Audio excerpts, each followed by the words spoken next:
Hack Day is kind of like a game show. The idea is we bring together a bunch of synergistic companies to help augment the generative AI stack and give developers the opportunity to get hands-on with these technology with the experts in the room with them. So we've got a variety of challenges that go throughout the day, from mini hacker challenges to full-on demos, social media challenges, etc. The whole vibe is we got to get developers engaged and loving the new tech that we're building together as a community.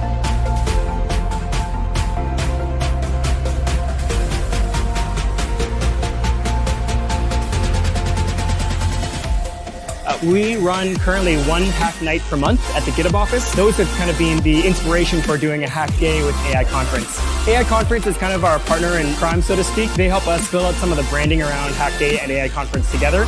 And then in turn, we also try to create an opportunity for AI Conference goers to get the opportunity to hack and do really cool stuff with the technology and do something really hands-on. I'm really excited to see all of the developers' demos. They've been building out some really, really exciting things. Just absolutely stoked to see that.